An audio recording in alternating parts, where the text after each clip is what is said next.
So when you live a purpose-driven life, everything is different.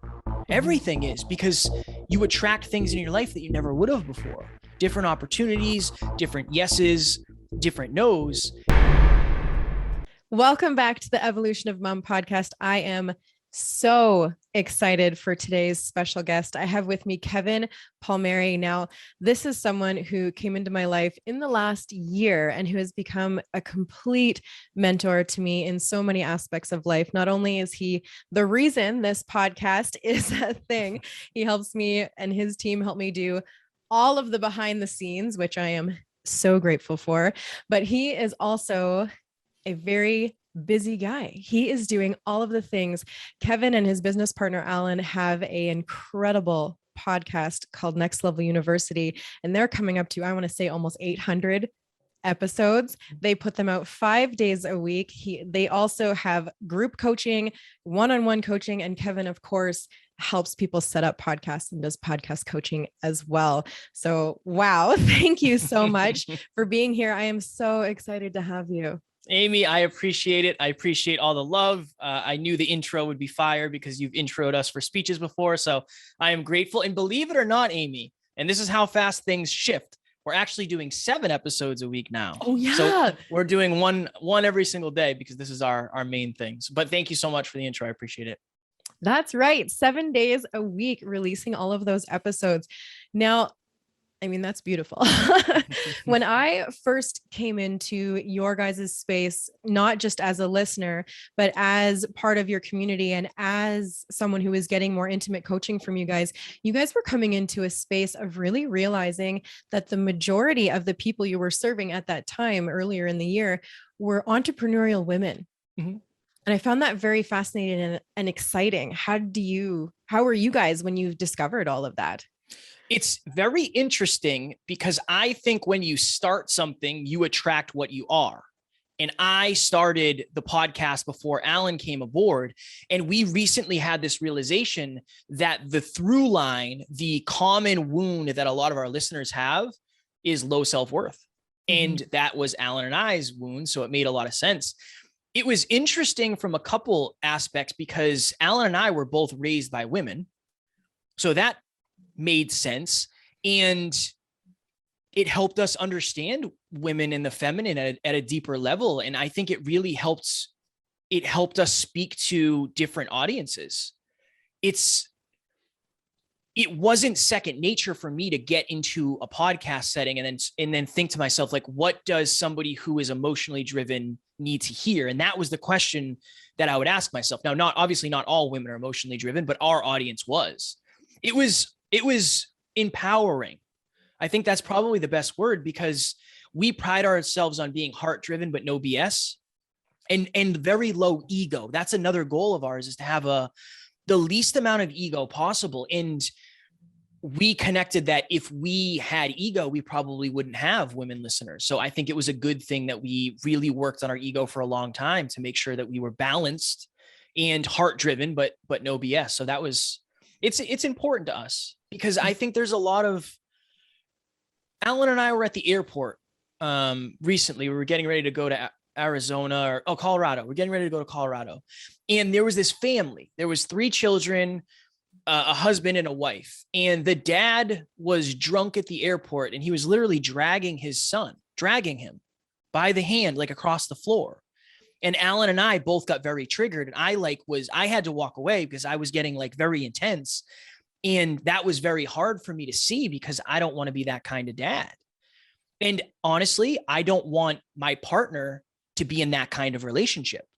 Now, we all have our things, so I'm not making that wrong, but I could see that this woman wasn't happy. She was very miserable. And I don't want to perpetuate that. So there's that part of me. I grew up without a father. I was raised by my mother and my grandmother. And that's one of the reasons I just want to be a good man. And the fact that we've had a lot of women tell us we're good men, that means the world to me, genuinely. It is so beautiful to see because there is a stereotype around men and around women. And I think you guys have bridged that so beautifully to be very heart driven, very low to no ego, or at least very aware of the spaces that you are. I know it's still an ever evolving journey for all of us, but the the all heart and no BS is very true. It's incredible. It's one of my favorite things about you guys, especially your holistic view of how everything affects everything else. You guys are very dedicated to helping people level up their life, love, health, and their wealth. And all of those things do affect one another. And so I do see why women coming in, who a lot of us are very emotional driven. So we connect to you on that level, but a lot of emotional driven women, entrepreneurs in general, need that mental state, that mental support as well, that kind of side. And so I do believe you guys bring in a beautiful aspect that way for guidance. Well, and I think it's a lot of it's strategy too. And we're in this weird time now where anybody can get on social media and say something about like, look, this is how I got this result in my life, but it doesn't necessarily mean that they didn't get lucky. And what Alan and I are trying to do is say, look, we've done 800 episodes. We've been broke. Alan and I have both had money in the past, and now our business is growing, which is nice. I've had a lot of relationships that haven't succeeded. I've been out of shape. And now I have all this knowledge of I'm in the best relationship I've ever been. Like I'm engaged. Amazing. Never thought that was going to happen. You know, I'm in good shape because I'm tracking my calories and I'm working out and I'm doing mobility. I'm in the best mental shape I've ever been because I'm meditating and I'm visualizing and I'm doing affirmations. You know, my bank account is the best it's ever been and trending up. But if you only have one of those things, and if you're thinking to yourself, I'll be happy when, it doesn't work that way. You'll be happy when you're fulfilled doing something you love. That's when you'll be happy. Because happiness isn't, I don't think, what a lot of people think it is. So it's our goal to highlight where people are and then say, this is your next level. When it comes to health, we all have a next level. I'm dieting right now because I'm not happy with what has happened over the last few months. I'm just not happy with my state. We can all level up our wealth, all of us, right? If we saved a couple of dollars by saving money, by not getting coffee out and just making it at home.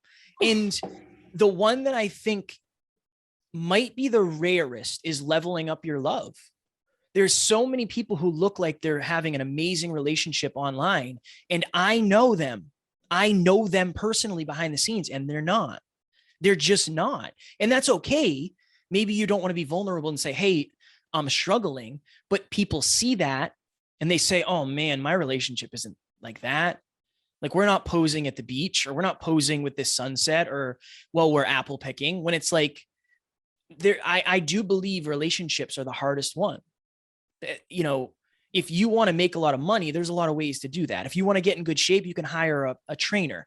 The relationships one requires two people, and that's like the hardest thing. So I do believe being holistic is the only way to really, really, truly be happy, fulfilled, and in love. I don't know that there's any other way. Mm-hmm. And the relationship one is, you're right, probably the most challenging one, because we don't see a lot of healthy, vulnerable role models in that space. Like you said, it's very superficial. And in all of those areas, when we're struggling with one, it does ripple out. I do believe everything that we're doing or not doing for ourselves ripples into everything we're trying to do in our life. Now, I said at the beginning, how many things you have going on just on a business level, and you're engaged. Congratulations. Thank you so much. So you have a beautiful relationship as well. Now, do you have a self-care routine, or believe that self-care and making sure your cup is full, do you think that's very important and valuable to all of the things that you do? I think it's the most valuable. I believe, and again, there's the old adage, when the plane decompresses and it loses oxygen, you have to put your oxygen mask on first. But you have to be the first. You are the most important part of your life, genuinely. And I think that you have to know that. You have to know that if your cup is not overflowing, you're not going to have much to pour from. And I know everybody's heard that a million times, and this is the heart driven, but no BS. Hearing it is one thing. Doing something about it is something entirely different. People can't get a hold of me on Sunday.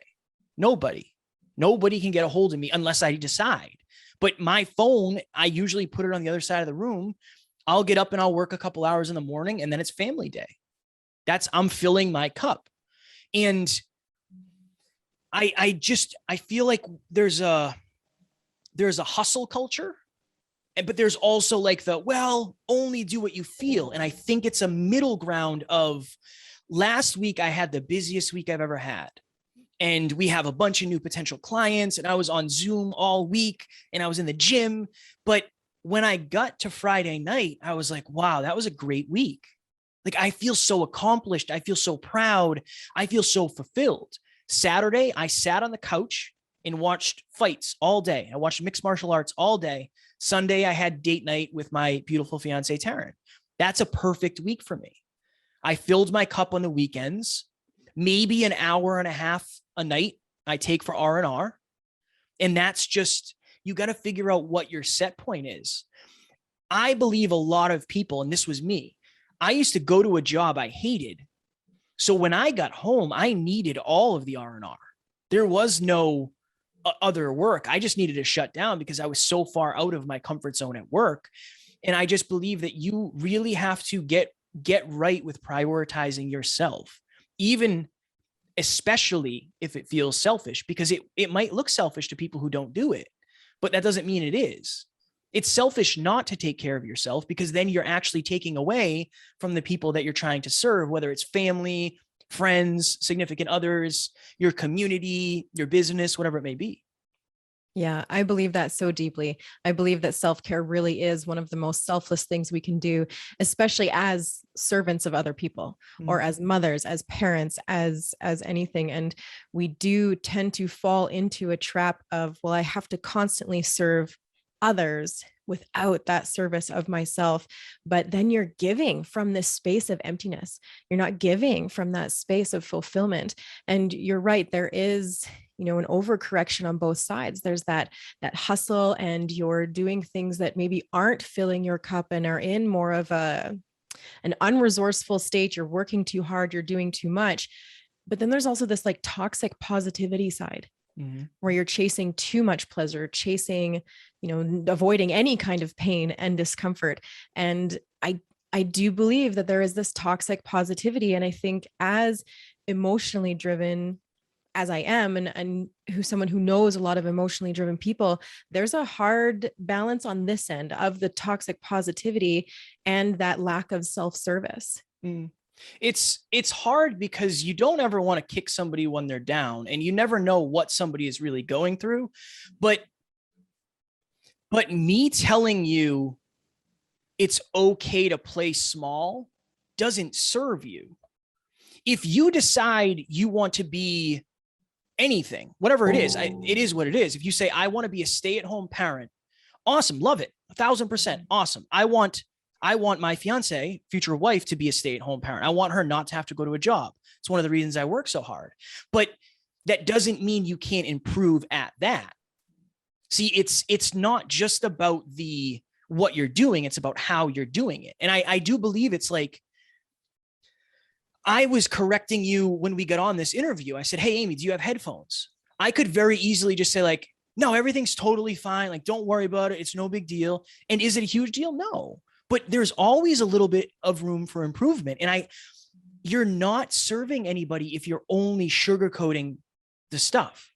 You're not serving somebody if you don't tell them the truth. Because if you don't tell somebody the truth, the law of attraction doesn't work, because you're not filtering out what you should be filtering out, and you're not attracting in what you should be attracting in. And I think that humans are not good filters. So I don't know about you, but we have a Brita where we put our water in and it filters all the stuff. Humans aren't good at that, because we don't want to let go of things that we have emotional attachments to, even though logically they don't serve us. So just going back to what you said before, if you find yourself struggling to keep your cup filled, one word, you have to lean into boundaries. Because if you don't set boundaries, other people set them for you. And if other people set them for you, you end up doing that. Saying no is more important than saying yes. And I appreciate how you said, I'm busy and there's a lot of things going on. I'm very grateful for that. Saying no right now is just as important as saying yes, because there's going to be a lot of opportunities and a lot of a lot of pulls on my attention and a lot of shiny objects, but I have my boundaries of speaking, podcasting, coaching, consulting, relationship, fitness. That's kind of it. I'm not really interested in much else. So anybody watching or listening, if you find yourself being pulled and you're reactive instead of proactive, boundaries is the word. It's difficult. For sure, it's difficult, but just start small.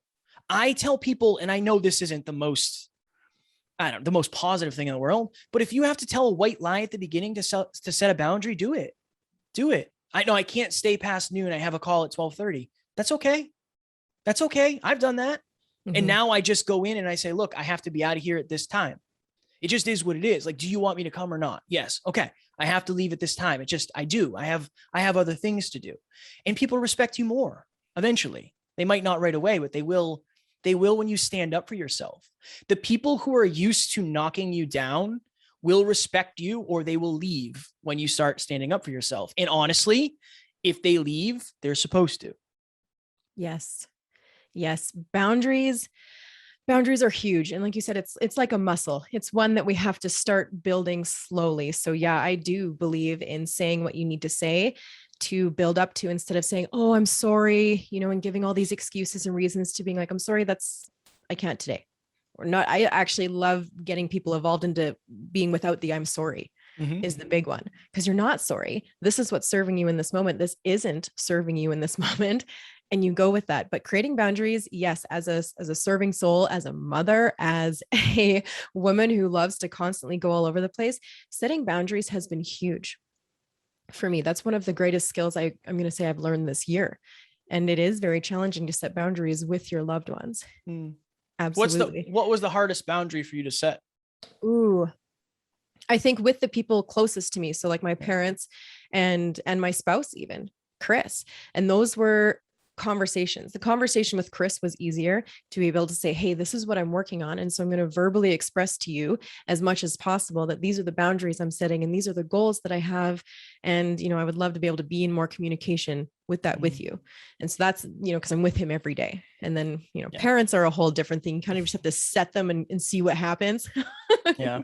And so boundaries, yes, for fulfillment. I also believe that passion and purpose also help fill that space of fulfillment, because if you're doing all of these things that aren't filling your cup in a sense of purpose and passion with boundaries, I think those two are very compatible, important together to have that fulfillment.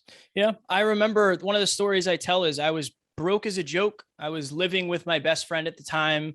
I was paying $500 a month rent, living in his house with him. It was awesome because we were both grinding and we were both entrepreneurs.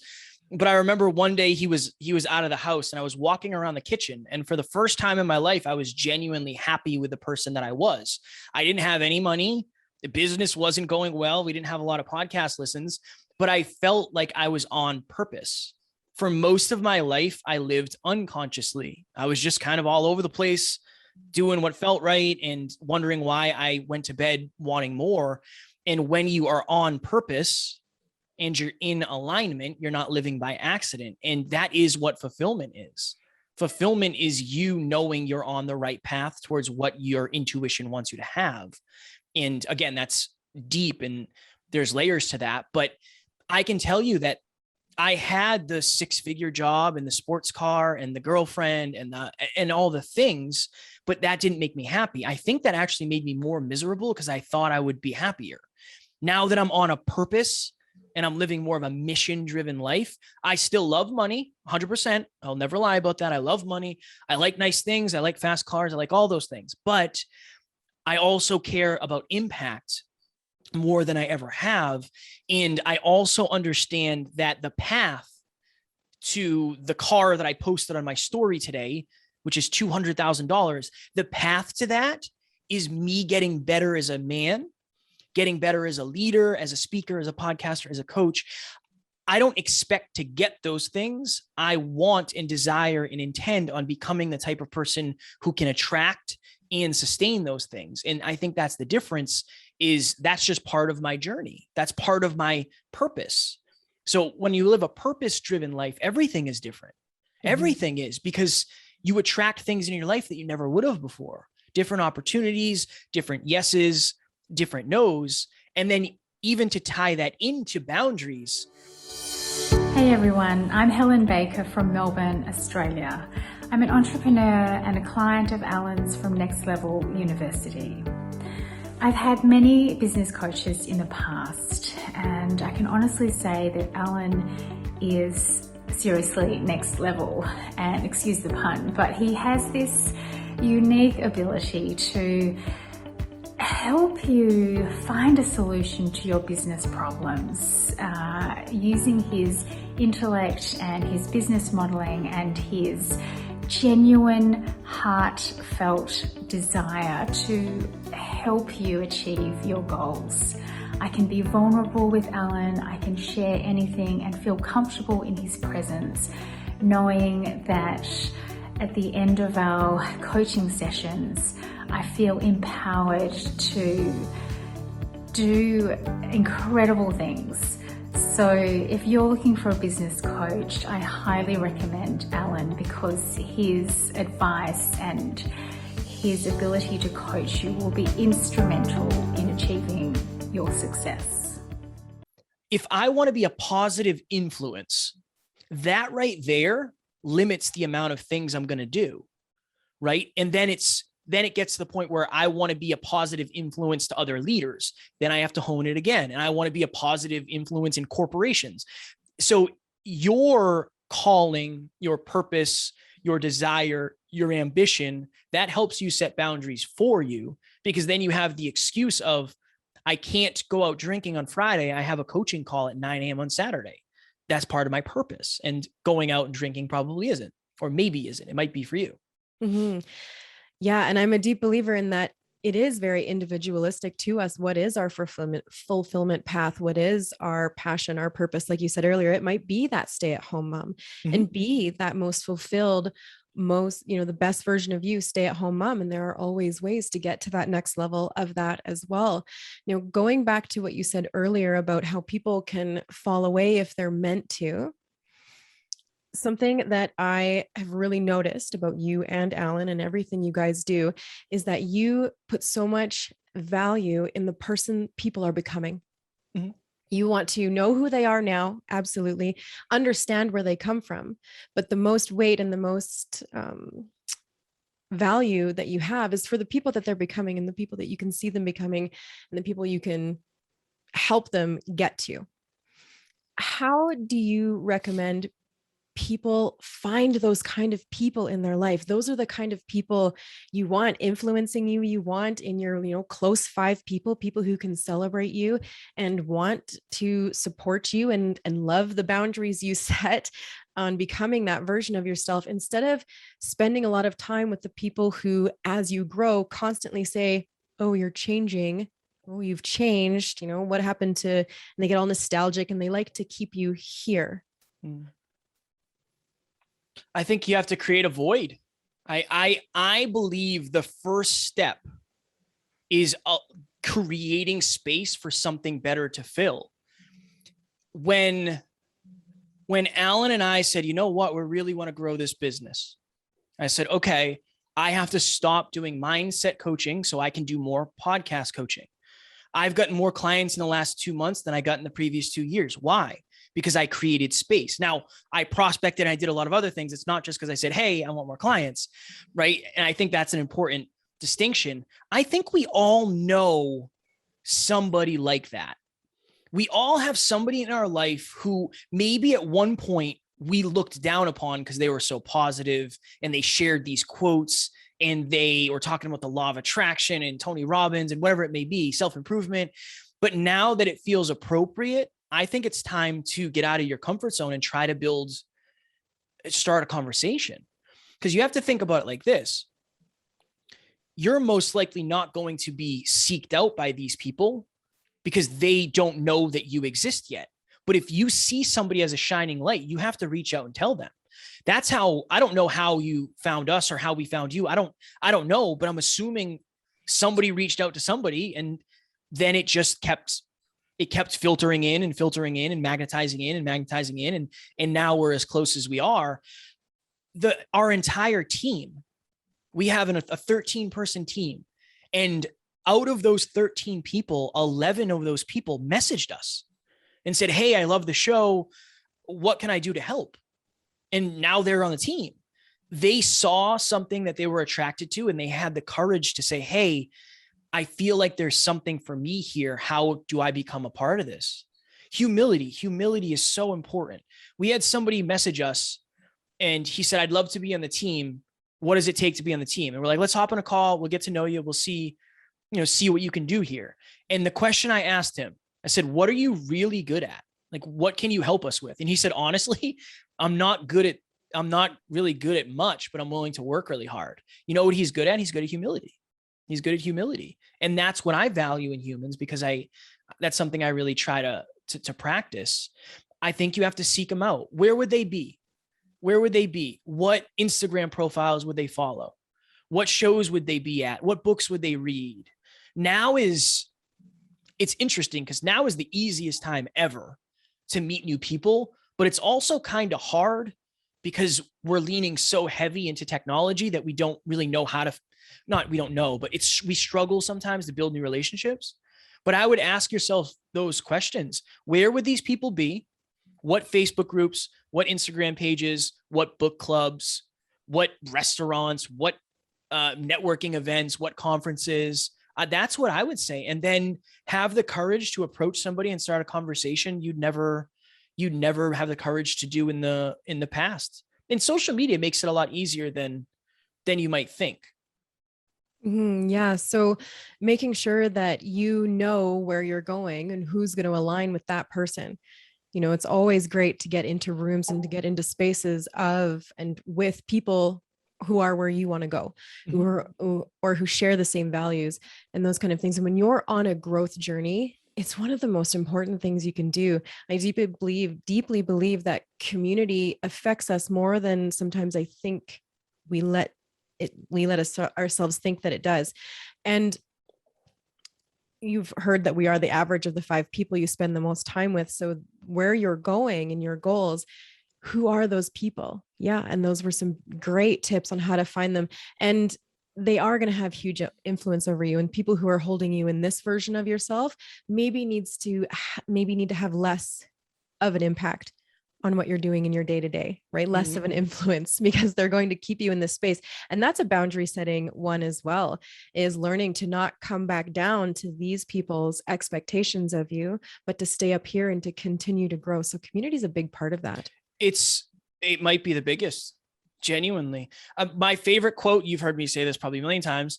Are the people in your life the best from your past or the best for your future? People don't like that question. I don't like that question, but it's one of those things of when you answer that question, is this person, I'm thinking of this person, is he the best from my past, or is he really going to help me get to the version of Kevin that I want to get to in the future?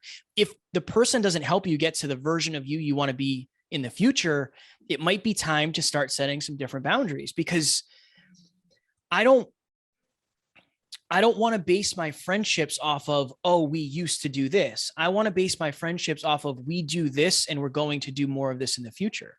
Genuinely. Was that an overnight process? Absolutely not. Absolutely not.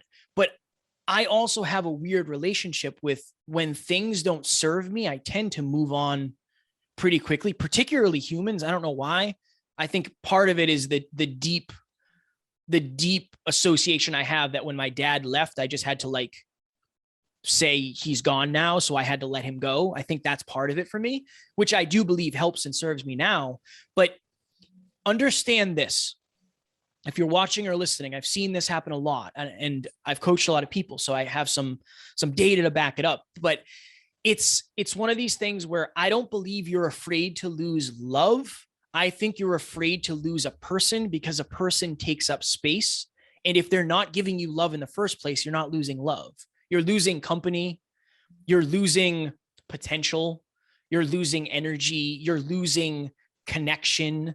You're losing a thought, really. It's not real. So I think that's an important distinction for a lot of people of, yeah, your friends might have been your friends for the last 15, 20 years, but are they going to be in your future in the next 15 to 20 years?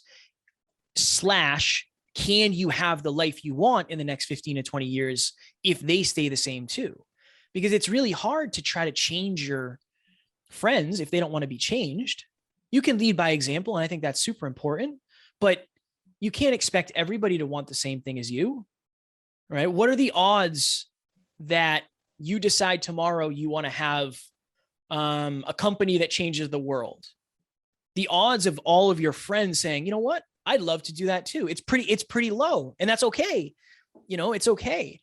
I have very few friends, but all of my friends are on a journey, and I'd rather have quality over quantity just because that's what matters more to me. I understand that might not be the norm, but you do have to get clear with that. You really do. If you're in a room with 100 people and 90 of them smoke, there's a good chance that you're going to be the 91st. Unfortunately, that's just the way that humans are really wired. So if you're in a room with 90, or you're in a room with 100 people and 90 of them are millionaires, there's a good chance you become the 91st. Yeah, that influence is so powerful. Mm-hmm. And I do believe that it comes down to a worth issue as well. So I'm going to circle back to one of the very first things you said, and I'll ask you this last question and then I'll let you go, because I know we're coming on time here and I super value and appreciate your time. You said one of the commonalities of a lot of the women you work with is that lack of self-worth. Mm-hmm. And I do believe that the people we allow to hold space in our life do kind of fall into our worthiness and who we believe we're worthy of spending time with, and believe who we're worthy of having that influence on us. And so with that, you see that commonality in a lot of women and a lot of people that you coach. Is that the main commonality? And then what would be your piece of advice to just start stepping in the right direction? What's that first little baby step you can take to increase that awareness and increase that worth? Definitely the main commonality I've seen for sure. It's hard because you really have to do the inner work. And I don't know, you can do it alone, but it helps to have people in your corner. I have somebody I've worked with and I'm working with. And I remember when I first started talking to her, she told me about her relationships and she told me about her family. And it always seemed like she was attracting negativity into her life. She wasn't attracting negativity into her life. She was conditioned to feel like she wasn't enough. She wasn't good enough. She wasn't smart enough. She wasn't pretty enough. She just wasn't good enough. So when she attracted something into her life that didn't serve her, she didn't know how to filter it out because her filter was thrown off. Somebody determined her filter is going to be very small and very low, where as she elevates her self-worth, she's starting to filter out things that don't serve her because she finally feels like she's worthy. And that's the cycle that happens when you have a low level of self-worth. And I did too. That's where this all comes from. You feel like you're a certain person, a certain way, and you have certain expectations for what you should receive. You receive it. Nothing changes. You feel bad about it because it's your fault and you attracted it. And then that just happens. It's a negative relationship. It's a negative outcome. It's that. And that is where a lot of people end up 10, 15, 20 years down the road in miserable relationships and at jobs they don't like because they don't feel worthy of what they actually want. You have to check into your past and you have to get clear on why do you think the way you do. Like conditioning from parents is huge. If you had a parent say, you're not good enough, you're not smart enough, you're not worthy enough, it goes one of two ways. Either you get unreasonably motivated and you go do your thing, or I think more commonly, you carry that on for a long time until somebody comes along and says, hey, you're awesome. Like, what do you mean? What do you mean you're not good enough? Like, you're awesome at this. You're not a good speaker. You're a great speaker. You're a better speaker than I am. You're not pretty. Like, look at you. Of course you are. You're beautiful. But it doesn't happen overnight. It's if you've been talked down to for 15 years, it's probably going to take some years for you to build your self-worth back up. So I think some easy ways to do it are start making and keeping promises to yourself. If you say you're going to do something, even if it's hard and it sucks and you don't want to do it, go do it because you're going to feel grateful and you're going to feel good about yourself after. You have to keep the promises that you're making to yourself, because odds are if you have a low self-worth, a lot of people in your past have broken the promises that they made to you. And if you're breaking your own promises, it's going to keep going down and down and down and down. And then this helped me a lot. And I did a post on this today, so it's appropriate. Understand that your relationship with failure can have some tweaking. I have failed more this year than I have in my entire life, but I've also succeeded more, because failures are not final, they're lessons. Failure is just a hint at what not to do next time. And I know it sounds cliche and it's probably like, oh, that's what every book says, but it actually is real when you start adopting that growth, fail forward mindset of, I'm sure I screwed something up on here that I'm going to do better next time, as long as I look back on this. And when you get out there and do stuff, understand that even if it goes horribly wrong, you can show up again the next time and it'll be a little bit better. It'll be a little bit better. Last thing I'll say. One of the things I always say when I'm talking to somebody who has a low self-worth, and we've talked about it, is I say, do you know how I know that you can succeed? Because I don't have any of your limiting beliefs. I just see what is. I don't see what was. I only see what is right now. I don't understand your limiting beliefs because I don't live with them. I live with my own, of course. And then it's that of just positively reinforcing that those are probably not correct. Last thing, I promise. Somebody recently I was talking to, and I said, I mean this with all the love in the world and no ego. Your parents are wrong. Your family is wrong. Everybody who made fun of you for the last few years is wrong. Do you know how I know that? Because I'm right. Do you know how I know that? Because you want to do what I'm doing. You want to be a speaker? Cool. I can help you. You want to be a coach? Cool. You want to be an entrepreneur? Cool. Does anybody else that has talked down to you have the life that you want? No, then they're probably not the people you should be taking advice from. And again, easier said than done, but that's what I would end with.